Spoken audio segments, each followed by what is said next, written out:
ये कहानी है दैत्य दंभिकासुर और महान राजा विक्रमादित्य की। दंभिकासुर एक ऐसा दैत्य था जो जवान और सुंदर औरतों को अपनी गुफा में उठा ले जाता, उनके साथ खेलता। जब उसका उनसे मन भर जाता तो वो उनकी जीवन लीला समाप्त कर देता। वो जिस भी राज्य में जाता त्राही त्राही मचा देता। कोई भी राजा या अन्य शूरवीर योद्धा उसका कुछ नहीं बिगाड़ पाते, क्योंकि दैत्य दंभिकासुर को देवताओं से वरदान प्राप्त था कि उसे बल से नहीं बल्कि बुद्धि से मारा जा सकता है। जो कोई भी उसे बल से मारने का प्रयास करेगा वो पत्थर का हो जाएगा। दंभिकासुर की मौत का रहस्य छुपा था उसकी 7 गुत्थियों में, यानी उसके 7 सवालों में। पर उसके साथ युद्ध करने वाले किसी भी राजा या शूरवीर को ये रहस्य मालूम नहीं था। इसलिए जब भी कोई उसके पाप कृत्य से दुखी हो उसके पास जाकर उस पर हमला करता तो देवताओं के वरदान स्वरूप वो पत्थर का हो जाता। हर तरफ दंभिकासुर का कहर मचा हुआ था। पत्थर का हो जाने के भय से कोई भी उसे रोकने का प्रयास नहीं करता। पर कहते हैं ना, जब पाप का घड़ा भर जाता है तो उसके भी फूटने का समय आ ही जाता है। हर जगह अपनी मनमानी कर एक दिन दैत्य दंभिकासुर ने उज्जैन नगरी की तरफ रुख किया। उज्जैन नगरी के ऊपर उस समय महान राजा विक्रमादित्य का शासन था। महाराज विक्रमादित्य न केवल बलशाली थे बल्कि वे बहुत बुद्धिमान भी थे। उन्हें हर प्रकार के कौशल में महारत हासिल थी। उन्हीं दिनों में विक्रमादित्य की नगरी उज्जैन में एक धनी साहूकार रहता था। साहूकार के 2 लड़के थे। बड़े का नाम महेंद्र था और छोटे का लखन। बड़े लड़के का विवाह तो साहूकार ने कर दिया था, पर छोटे बेटे का विवाह करने से पहले ही वो ईश्वर को प्यारे हो गए। पिता के गुजर जाने के बाद कामकाज और व्यापार संभालने की सारी जिम्मेवारी दोनों भाइयों पर आ गई। दोनों भाई दिल लगाकर कारोबार संभालने में लग गए। दोनों भाई जब काम कर शाम को घर आते तो दरवाजे पर खड़ी महेंद्र की पत्नी अपने पति को दाएं हाथ से लोटा भरकर पानी देती और बाएं हाथ से अपने देवर लखन को। एक दिन लखन ने सोचा, भाभी हर रोज मुझे बाएं हाथ से पानी पीने को देती है, आज मैं उनके दाएं हाथ से पानी पीऊंगा। शाम को जब दोनों भाई काम से लौटे तो लखन अपनी भाभी के बाएं हाथ से पानी पीने के लिए अपने खड़े होने के स्थान को बदलकर अपने बड़े भाई महेंद्र की जगह पर खड़ा हो गया और बड़ा भाई महेंद्र उसकी जगह पर खड़ा हो गया। लखन की भाभी जब उनको पानी देने के लिए आई तो उसने एक हाथ को दूसरे हाथ के ऊपर से करते हुए दाएं हाथ का लोटा अपने पति को दे दिया और बाएं हाथ में पकड़ा हुआ लोटा लखन को दे दिया। ये देख, लखन बोला, भाभी आज मैंने भैया के स्थान पर खड़ा होकर सीधे हाथ से दिया हुआ पानी पीना चाहा, परंतु आपने अपने हाथों को बदलते हुए मुझे बाएं हाथ से ही पानी दिया। आप मुझे बताएं, आपने ऐसा क्यों किया? लखन की बात सुनकर उसकी भाभी ने उत्तर दिया, अगर तुम्हें सीधे हाथ का दिया हुआ पानी ही पीना है तो तुम भी अपने लिए सीधे हाथ से पानी पिलाने वाली ले आओ। भाभी की कही हुई बात लखन को चुभ गई। वह बिना पानी पिए ही भाभी से कहने लगा, ये लो तुम अपना पानी का लोटा और मैं यहाँ से जा रहा हूँ और अब मैं तभी वापस आऊंगा जब मुझे सीधे हाथ से पानी देने वाली मिल जाएगी, वरना अपनी शक्ल नहीं दिखाऊंगा। इतना कहकर वो तुरंत मुड़ा और चल पड़ा। ये देख उसके बड़े भाई महेंद्र ने उसे रोकने की बहुत कोशिश की, पर वो नहीं माना और बोला, नहीं भैया, अब तो तभी वापस आऊंगा जब मुझे मेरे योग्य पत्नी मिल जाएगी। इतना कहकर वो घर छोड़कर चल दिया। चलते चलते वह अपने नगर से दूर कांचीपुरम शहर में पहुंच गया। कांचीपुरम का राजा चंद्रसेन एक धार्मिक विचारों वाला व्यक्ति था। उसके राज्य में चारों ओर अमन शांति का माहौल था, परंतु फिर भी राजा चंद्रसेन हमेशा दुखी रहता था। राजा के दुख का कारण था उसकी जवान बेटी चंद्रकला का स्वास्थ्य। चंद्रकला दिखने में तो अत्यंत खूबसूरत थी, पर उसे एक असाध्य रोग ने घेर रखा था, जिस कारण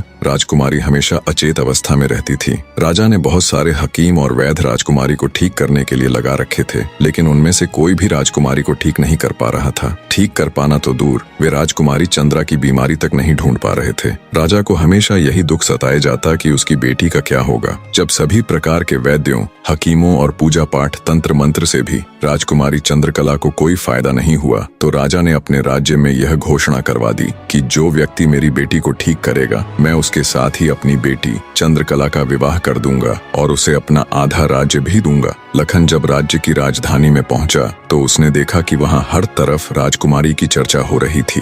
राज्य का हर कोई व्यक्ति राजा की घोषणा और राजकुमारी की बीमारी की बात कर रहा था। जब लखन ने एक व्यक्ति से इस बारे में पूछा तो व्यक्ति ने राजकुमारी की बीमारी से लेकर राजा की घोषणा तक का सारा किस्सा लखन को बताया। सारी बातें सुन लखन कुछ देर वहां खड़ा विचार करता रहा, फिर कुछ सोचकर वो राजमहल की तरफ चल पड़ा। एक जिंदा सांप राजा की लड़की के पेट में रहता था। सांप ने राजा की लड़की को अपने वश में किया हुआ था। जब रात होती तो वो कुछ देर के लिए राजकुमारी के मुख से बाहर निकलकर जंगल की तरफ चला जाता और सुबह होने से पहले ही वो फिर से उसके अंदर चला जाता। राजकुमारी इस बात से बिल्कुल अनजान थी कि उसके अंदर एक सांप ने डेरा डाला हुआ है। अनजाने में वो पूरी तरह से उस नाग के वश में थी। राजमहल में किसी को भी इस बात की भनक तक नहीं थी कि राजकुमारी के अंदर एक 7 फुट का सांप रहता है। सभी यही समझते कि पता नहीं राजकुमारी को क्या बीमारी लग गई जिसके कारण वो हमेशा अचेत रहती है। बड़े से बड़े वैद्य और हकीम भी इस बात का पता नहीं लगा पाए। लखन जब राजमहल के अंदर गया तो उसने देखा कि वहां पर बहुत सारे वैद्य और हकीम राजकुमारी को ठीक करने के लिए लगे हुए हैं। एक कोने में खड़े होकर चुपचाप लखन ये सारा माजरा देखने लगा। जब शाम का समय हुआ तो सभी हकीम और वैद्य धीरे धीरे करके वहां से चले गए। तब लखन राजा के मंत्री के पास गया और बोला, मंत्री महोदय, सभी अपना प्रयास कर चुके हैं, अब एक मौका मुझे भी दिया जाए। लखन की बात सुन मंत्री उसे अपने साथ ले राजा के पास जाता है और लखन का प्रस्ताव राजा के सामने रखता है। बेचारा हर तरफ से निराश हो चुका राजा एक बार अनमने ढंग से लखन की तरफ देखता है, फिर दुखी मन से कहता है, बताओ तुम मेरी बेटी का इलाज किस प्रकार करोगे। लखन राजा को प्रणाम कर बोला, महाराज, मुझे एक रात अपनी बेटी के साथ ठहरने की इजाजत दीजिए, तभी मैं किसी नतीजे पर पहुंच सकूंगा। एक बात और महाराज, मैं बिल्कुल एकांत में राजकुमारी के साथ रहना चाहता हूँ, तभी मैं अच्छे से ध्यान लगाकर राजकुमारी जी की बीमारी का पता लगा पाऊंगा। लखन की आत्मविश्वास भरी बातों से राजा के मन में हल्की सी उम्मीद जागी। उसने लखन को रात में राजकुमारी के साथ एकांत में रुकने की इजाजत दे दी। राजा की इजाजत मिलते ही लखन राजकुमारी के कक्ष में गया और उससे कुछ दूर एकदम चुपचाप बैठकर उसे देखने लगा। जैसे ही रात के 12 बजे का समय हुआ तो अचेत अवस्था में पड़ी हुई राजकुमारी के मुंह से सांप बाहर निकला और महल के परिसर से होता हुआ जंगल की ओर चला गया। ये सब देख लखन दंग रह गया। वो बिना कुछ हरकत किए चुपचाप वहीं बैठा रहा। जब रात का आखिरी पहर खत्म होने को आया तब वो सांप वापस लौटा और राजकुमारी चंद्रकला के मुख से होता हुआ पूरा उसके अंदर समा गया। दम साधे लखन ये सारा माजरा देखता रहा। सारा माजरा देख उसे समझते देर न लगी कि राजकुमारी की सारी बीमारी की जड़ ये सांप ही है। सुबह हुई तो राजा चंद्रसेन डर और बेसब्री के मिश्रित भावों के साथ लंबे लंबे कदम रखता हुआ अपने मंत्री के साथ राजकुमारी के कमरे में आया और बेसब्री से उसने लखन से पूछा, बताओ लड़के, तुम किस नतीजे पर पहुंचे? क्या मेरी बेटी ठीक हो जाएगी? लखन बोला, महाराज, मुझे राजकुमारी की बीमारी का पता चल गया है और ईश्वर ने चाहा तो वो जरूर ठीक हो जाएगी। आप मुझे एक रात का समय और दीजिए और मेरे लिए एक तलवार, एक मिट्टी से भरी हुई बड़ी सी बाल्टी का इंतजाम कर दीजिए। लखन की बात सुन राजा को बहुत सुकून मिला। उसने मंत्री को लखन के द्वारा मांगा गया सारा सामान उसे देने का निर्देश दिया। अब सभी को इंतजार था तो बस रात का। राजकुमारी को सांप के चंगुल से मुक्त कराने के लिए लखन रात्रि के आने का बेसब्री से इंतजार कर रहा था। पूरी तैयारी के साथ हाथ में धार धार तलवार लिए लखन राजकुमारी की ओर निगाहें गढ़ाकर उससे कुछ दूरी पर बैठ गया। जैसे ही राजमहल के घड़े ने रात्रि के 12 बजे का घंटा बजाया, वैसे ही फुंफकारता हुआ सांप राजकुमारी के मुख से निकला तो उसके इंतजार में बैठे लखन ने अपनी धार धार तलवार से उस पर तेजी से ऐसा वार किया कि तुरंत सांप 2 टुकड़ों में जमीन पर बिखर गया। लखन ने सांप के दोनों टुकड़ों को उठाकर रेत से भरी बाल्टी के अंदर दबा दिया और सुबह होने से पहले ही बाल्टी समेत मृत सर्प को जंगल में ले जाकर उसे आग के हवाले कर दिया और वापस राजमहल लौट आया। तब तक सुबह होने का समय भी करीब हो चला था। राजमहल जब लखन ने राजकुमारी चंद्रकला को जगाया तो हमेशा अचेत अवस्था में रहने वाली राजकन्या तुरंत उठकर बैठ गई, क्योंकि अब उसके अंदर से वो सर्प निकल चुका था तो उसका प्रभाव भी खत्म हो चुका था। राजकुमारी उठते ही हैरान थी।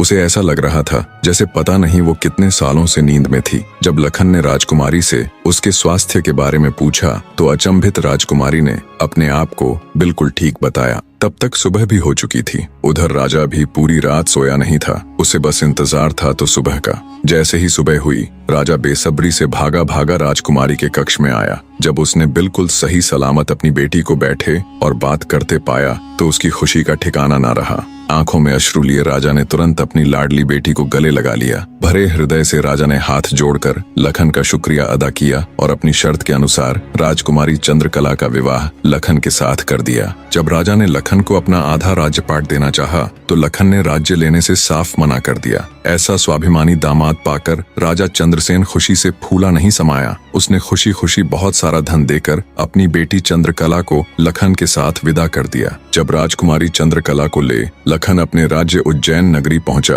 तो उसकी भाभी समेत पूरे परिवार ने उन दोनों का हार्दिक स्वागत किया। लखन खुशी खुशी अपनी नवविवाहिता पत्नी राजकुमारी चंद्रकला के साथ रहने लगा। कुछ ही दिन बाद उज्जैन नगर में एक भव्य समारोह था जिसमें राजकुमारी चंद्रकला भी अपनी भाभी के साथ समारोह देखने गई हुई थी। तभी मेले में दूसरी तरफ से दैत्य दंभिकासुर ने प्रस्थान किया। इतने बड़े दानव को देख समारोह में हड़कंप मच गया। हर कोई अपनी जान बचाने के लिए इधर उधर भाग रहा था। दैत्य को देख राजकुमारी चंद्रकला भी अपनी भाभी के साथ जब समारोह से भागकर जाने लगी, तभी दंभिकासुर की नजर राजकुमारी चंद्रकला पर पड़ गई। राजकुमारी के रूप यौवन को देखते ही दानवराज दंभिकासुर उस पर मोहित हो गया। दैत्य अपने पूरे जीवन काल में बहुत सी स्त्रियों के साथ खेला था, पर आज तक उसने इतनी सुंदर स्त्री कभी नहीं देखी थी। पलक झपकते ही उसने चंद्रकला को उठा लिया और उसे राज्य के बाहर अपनी गुफा में ले गया।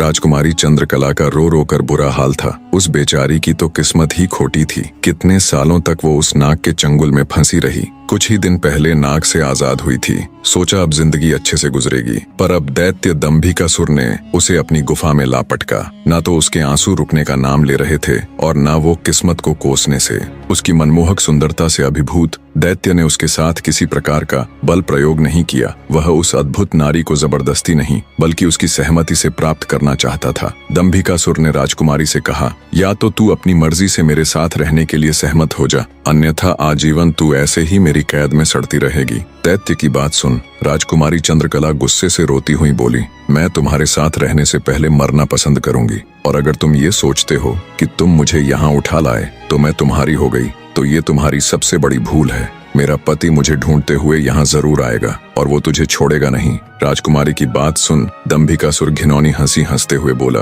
लगता है तुम पागल हो गई हो। मैंने तुम्हें यहाँ 7 तालों के भीतर बंद किया है। यहाँ तक किसी का भी पहुँचना असंभव है, और अगर गलती से कोई यहाँ तुझे ढूंढता हुआ आ भी गया तो मैं उसे एक कीड़े की तरह मसल दूंगा। ये तो तेरी सूरत मुझे भा गई, वरना अब तक तू भी कब की ऊपर जा चुकी होती। तेरी भलाई इसी में है कि तू स्वेच्छा से मेरी बात मान जा, वरना अंजाम बहुत बुरा होगा। इतनी बात कह दंभिकासुर वहां से चला गया। उधर जब मेले से दंभिकासुर राजकुमारी को उठाकर ले गया था तो लखन की भाभी बेचारी बेबस और लाचार सी बस उसे देखती रह गई। बहते अश्रुओं के साथ वो घर जाती है और सारा किस्सा लखन को कह सुनाती है। भाभी की बात सुन लखन के पैरों नीचे से जमीन सरक जाती है। वो तुरंत भारी कदमों से अपनी पत्नी चंद्रकला को खोजने निकल पड़ता है। कई दिनों तक जंगलों और शहरों की खाक छानता भूखा प्यासा लखन अपनी पत्नी को ढूंढता ढूंढता भटक रहा था। तभी उसे एक कुटिया दिखाई देती है। थका हारा लखन जब कुटिया के अंदर जाता है तो उसे अंदर एक साधु बाबा दिखाई देते हैं। लखन उनको प्रणाम कर वहीं बैठ जाता है। लखन की हालत देख महात्मा जी ने पहले उसे अच्छे से जलपान कराया और फिर बोले, बेटा तुम कौन हो और यहाँ जंगलों में क्यों भटक रहे हो। तब लखन महात्मा जी को अपनी सारी व्यथा कह सुनाता है। लखन की सारी दास्तान सुन महात्मा जी बोले, बेटा तुम जिस राक्षस की बात कर रहे हो उसका नाम दैत्य दंभिकासुर है। वो जहाँ भी जाता है तबाही मचा देता है। आज तक उसे कोई भी परास्त नहीं कर पाया। जिसने भी उससे मुकाबला करने की कोशिश की वो पत्थर का बन गया। इसलिए मेरी सलाह मानो और वापस अपने घर लौट जाओ, इसी में तुम्हारी भलाई है। उसके पीछे जाकर क्यों अपने प्राण गंवाते हो। साधु की बात सुन क्षण भर के लिए लखन सन्न रह जाता है। थोड़ी देर बाद धड़कते दिल के साथ उठकर वो महात्मा जी के चरण पकड़ लेता है। उसकी आंखों में डर और साहस के मिश्रित भाव थे। अपनी पत्नी को याद कर लखन ने आंखों में आंसू भरकर कहा, नहीं महाराज, मैं ऐसा कदापि नहीं कर सकता। मेरी पत्नी उस दैत्य के चंगुल में है और उसे छुड़ाने के लिए मैं कुछ भी कर सकता हूँ। हे साधु बाबा, अब आप ही मेरी आखिरी उम्मीद हैं। घर तो मैं नहीं जाऊंगा, चाहे मेरे प्राण ही क्यों न चले जाएं। लखन की बात सुन साधु महाराज ने गहरी सांस ली और कुछ पल सोचने के बाद कहा, देख लो बेटा, मैं एक बार फिर कह रहा हूँ, उस दैत्य के सामने तुम्हारे बचने की संभावना बहुत कम है। लखन बोला, महाराज मुझे मेरे प्राणों की जरा सी भी फिक्र नहीं है। आप तो बस मुझे उस तक पहुँचने का मार्ग बताए कृपया। लखन के दृढ़ निश्चय को देख महात्मा जी ने फैसला किया कि वे उसकी मदद करेंगे। गहरी सांस लेते हुए वे बोले, तो सुनो बेटा, दैत्य दंभिकासुर कोई साधारण राक्षस नहीं है। उसने सालों तपस्या करके देवताओं को प्रसन्न कर उनसे वरदान वरदान प्राप्त किया है कि जो कोई भी प्राणी उस पर हमला करेगा तो वह तुरंत पत्थर का बन जाएगा। उसे पराजित करने का सिर्फ एक ही उपाय है, वो है उसकी 7 गुत्थियों को हल करना, यानी उसके 7 प्रश्नों के सही जवाब देना। अगर तुम्हारे एक भी जवाब से वो संतुष्ट नहीं हुआ, अर्थात तुमने गलत जवाब दिया, तो भी तुम तुरंत पत्थर के बन जाओगे। उसके हर एक सवाल के हर सही जवाब के साथ उसकी शक्ति कम होती चली जाएगी और उसके सभी 7 प्रश्नों का ठीक ठीक जवाब देने पर अंततः वो शक्तिहीन हो जाएगा। फिर तुम उसके ऊपर आक्रमण कर उसे पराजित कर सकते हो। पर बेटा, वो बिना शक्तियों के भी बहुत बलशाली है, तुम फिर भी उसका मुकाबला नहीं कर पाओगे। महात्मा जी की बात सुन और दैत्य दंभिकासुर को पराजित करने का पूरा उपाय जान। डर की लहर के साथ लखन का पूरा शरीर झनझना जाता है, पर फिर वो अपनी पत्नी को याद कर दैत्य दंभिकासुर के पास जाने का निर्णय लेता है। लखन ने महात्मा जी के चरण छूकर कहा, महाराज, मैं तैयार हूँ, कृपया मुझे उस दैत्य के पास जाने का मार्ग बताएं। महात्मा जी ने लखन को आशीर्वाद देते हुए दैत्य दंभिकासुर की गुफा का रास्ता बता दिया। दृढ़ निश्चय कर एक अदम्य जोश के साथ लखन दंभिकासुर की गुफा की ओर चल पड़ता है। कुछ देर तक कठिन यात्रा करने के बाद लखन उस भयानक गुफा के द्वार पर पहुंच जाता है। वह अपनी तलवार निकालकर गर्जना करता है, दंभिकासुर बाहर आ और मेरा सामना कर। लखन की ललकार सुनकर दंभिकासुर गुफा से बाहर आता है और क्रोध में दहाड़ता है, कौन मूर्ख है जो मेरी शांति को भंग कर रहा है। भारी भरकम विशालकाय दानव को देख लखन के पूरे शरीर में सिरहन दौड़ गई। हिम्मत जुटाते हुए लखन बोला, हे दुष्ट राक्षस, मैं उस स्त्री का पति हूँ जिसे तू बलपूर्वक उठाकर लाया है। पूछ तेरे वो 7 सवाल, मैं जवाब देने के लिए तैयार हूँ। सवालों की बात सुन दंभिकासुर चौंक गया, फिर कुछ सोचकर बोला, ओ तो तू उस धूर्त साधु से मिलकर आया है, उसी ने तुझे मेरे रहस्य का पता बताया है। पर अब क्या फायदा, मैं तेरी फूल सी पत्नी को तो कच्चा ही निगल गया हूँ। क्या स्वादिष्ट मांस था उसका। दैत्य दंभिकासुर का इतना कहना था कि लखन अपना आपा खो बैठा और आगे बढ़कर पूरी ताकत के साथ तलवार से दैत्य पर वार किया। लेकिन जैसे ही उसकी तलवार दैत्य को छूती है, देवताओं के वरदान के कारण वो भी तुरंत पत्थर का बन जाता है। दैत्य दंभिकासुर छल कपट से झूठ बोलकर पत्थर का बना देता है। लखन के पत्थर का बनते ही दैत्य दंभिकासुर जोर जोर से शैतानी हंसी हंसता है। बड़ा आया था मेरी 7 गुत्थियों को सुलझाने वाला। उसकी शैतानी हंसी से सारी वादियां दहल उठती हैं। घिनौनी हंसी हंसता हुआ दंभिकासुर अपनी गुफा में जाता है और राजकुमारी चंद्रकला से कहता है, एक कीड़ा आया था बाहर, कह रहा था तुम्हारा पति है। तुम तो बड़े बड़े दावे कर रही थी कि मेरे पति को जब मालूम चलेगा तो वो मुझे छोड़ेगा नहीं। अरे उसे मसलने के लिए तो मुझे अपने हाथों की भी जरूरत नहीं पड़ी, एक छोटे से झूठ से ही विचलित हो मिट्टी में मिल गया। इतना कह दानव जोर जोर से हंसता है। दंभिकासुर की बात सुन राजकुमारी चंद्रकला एकदम सन्न रह जाती है, मानो उसके शरीर में प्राण ही न हो। कुछ देर बाद जब थोड़ा होश संभाला तो रोती गिड़गिड़ाती हुई राजकुमारी बोली, दुष्ट दानव, क्या किया तूने मेरे पति के साथ। ऐसा नहीं हो सकता, मेरा पति नहीं मर सकता, कह दे कि तूने मुझसे झूठ कहा है। राजकुमारी चंद्रकला की बात सुन दंभिकासुर बोला, मूर्ख स्त्री, तूने मुझे समझ क्या रखा है कि तेरा वो कीड़ा पति मुझे मारेगा। अरे पागल औरत, मैं अमर हूँ, मेरा कोई कुछ नहीं बिगाड़ सकता, मुझे देवताओं से वरदान मिला है। इतना कह दंभिकासुर राजकुमारी के बिल्कुल पास जाकर बोला, अब तो तेरा पति भी नहीं रहा, अब तो मेरी बात मान ले। दानव की बात का कोई प्रतिवचन दिए बिना बेचारी राजकुमारी बेजान सी धरती पर गिर पड़ती है। उसकी आंखों से लगातार अश्रु बह रहे थे। उधर जब अपनी पत्नी को खोजने गया लखन कई दिनों तक घर नहीं लौटा तो उसके परिवार वाले अत्यंत चिंतित थे। लखन की माँ और उसकी भाभी का तो रो रो कर बुरा हाल था। लखन का बड़ा भाई महेंद्र भी गहरी चिंता में था। अंततः कुछ भी न सूझने पर महेंद्र अपने अनुज भाई लखन को खुद ढूंढने का निश्चय कर अपनी माता व पत्नी से आज्ञा ले घर से चल पड़ता है। बड़ा भाई महेंद्र लखन की खोज में जंगल में भटकते हुए उसी साधु की कुटिया पर जा पहुंचा। उसने महात्मा जी को प्रणाम किया और थोड़ी देर सुस्ताने के लिए वहीं साधु की कुटिया के बाहर बैठ गया। महेंद्र को देख महात्मा जी ने उससे पूछा, हे वत्स, तुम इस निर्जन जंगल में क्यों भटक रहे हो। तो महेंद्र ने शुरू से अंत तक सारा वृत्तांत महात्मा जी को सुनाया। सारा वृत्तांत सुन महात्मा जी के चेहरे पर चिंता की लकीरें उभर आईं। उन्हें इस प्रकार विचार मग्न देख महेंद्र ने पूछा, हे महाराज, मेरी बात सुनकर आप किन विचारों में खो गए और आपके चेहरे पर ये चिंता की लकीरें मैं साफ देख सकता हूँ। इसका क्या कारण है गुरुजी? महात्मा जी ने गंभीर स्वर में कहा, हे वत्स, मैं तेरे भाई लखन को जानता हूँ। वह भी मेरे पास आया था और उसने मुझे सारा वृत्तांत सुनाया था कि कैसे वह राक्षस उसकी पत्नी को उठा ले गया। महात्मा जी की बात सुनकर महेंद्र महेंद्र एकदम स्तब्ध रह गया। उसकी आंखों में आश्चर्य और चिंता के भाव उभर आए। महेंद्र बोला, तो कहाँ है मेरा अनुज महाराज? वो ठीक तो है, वो घर क्यों नहीं लौट रहा? हे महाराज, कृपया जल्दी से मुझे बताएं, मुझसे सब्र नहीं हो रहा। जब महेंद्र अपने छोटे भाई लखन के बारे में साधु महाराज से पूछता है तो साधु जी लखन के उनके पास आने से लेकर दैत्य दंभिकासुर के पास जाने तक का सारा वृतांत कह सुनाते हैं। सारी बात सुन महेंद्र महात्मा जी के चरण पकड़ लेता है और कहता है, हे साधु महाराज, आप तो सर्वज्ञानी हैं। जब आपको दैत्य दंभिकासुर के रहस्य के बारे में पता था तो अवश्य आप ये भी जानते होंगे कि लखन का यहाँ से जाने के बाद क्या हुआ। हे महाराज, कृपया मुझे बताए कि आगे क्या हुआ। तब साधु बाबा गंभीर स्वर में बोले, हे वत्स, आगे वही हुआ जिसका मुझे पहले से ही भय था। मैंने लखन को जाने से पहले बार बार समझाया था और उसे अच्छी तरह से उस दुष्ट दानव की शक्तियों से अवगत भी करवाया था, पर उसने मेरी बात नहीं मानी और अपनी पत्नी को बचाने के लिए उस दैत्य से भिड़ गया। फलस्वरूप उस धूर्त दानव ने छल कपट से उसे भी पत्थर का बना दिया। इतना सुनते ही महेंद्र को कांटो तो खून नहीं, उसका चेहरा एकदम से पीला पड़ गया और हल्क सूख गया। कुछ दिन पहले ही तो उनके पिताजी उन्हें छोड़कर चले गए थे और अब उसे जान से भी प्यारा छोटा भाई लखन भी पत्थर का बन गया। उसकी हालत देख महात्मा जी उसे सांत्वना देते हुए बोले, बेटा अब क्या हो सकता है, होनी को कौन टाल सकता है। महेंद्र तो जैसे शून्य में था, मानो उसके शरीर में प्राण ही ना हो। कुछ देर तक वहां घोर सन्नाटा छाया रहा।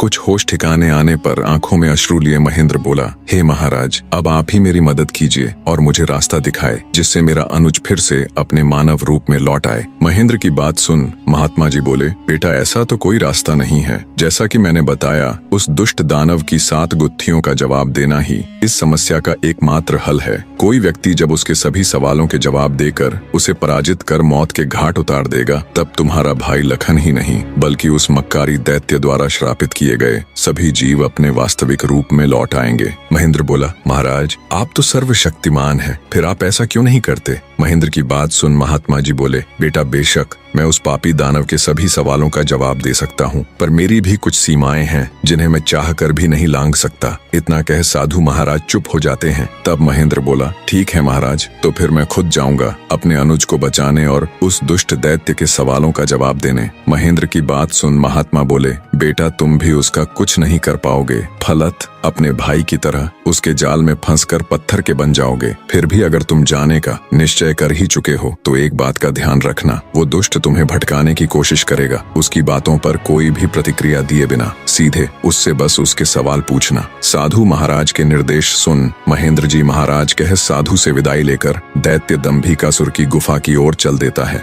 कठिन यात्रा करने के पश्चात महेंद्र उस भयानक गुफा के द्वार पर पहुंच जाता है और दैत्य दंभिकासुर को पुकारता है, हे दुष्ट दानव, बाहर आ, मैं आज तेरे सभी सवालों के जवाब दे तेरा काम तमाम कर दूंगा। महेंद्र की बातें जब दंभिकासुर सुनता है, गुस्से से लाल पीला हो दंभिकासुर गुफा से बाहर आकर दहाड़ने लगा। अब कौन मूर्ख मेरे हाथों से मरने आया है। उसकी दहाड़ इतनी शक्तिशाली थी कि पूरा जंगल थर्रा उठा। महेंद्र ने भी जब दैत्य के विकराल रूप को देखा तो क्षण भर के लिए तो वो भी ठिठका, पर फिर गुस्से से गर्जना करते हुए बोला, तो तू है वो दुष्ट राक्षस जिसने मेरे भ्राता की धर्मपत्नी का हरण किया और मेरे अनुज को पत्थर का बना दिया। दुष्ट दानव, आज तेरा अंत निश्चित है। पूछ फरेबी राक्षस, कौन से हैं तेरे वो 7 सवाल, मैं भी तो जानूं। दंभिकासुर घिनौनी हंसी हंसते हुए बोला, ओह, तो तू उस निकम्मे कीड़े का भाई है जो मेरे शाप की भेंट चढ़ गया। लगता है तेरा भी जीने से मन भर गया, जो तू सब जानते हुए भी यहाँ आया। महेंद्र क्रोध से दांत पीसते हुए बोला, घिनौने राक्षस, बातों में वक्त जाया मत कर। मैं तेरी बातों में आने वाला नहीं हूँ। जल्दी से पूछ तेरे वो सवाल,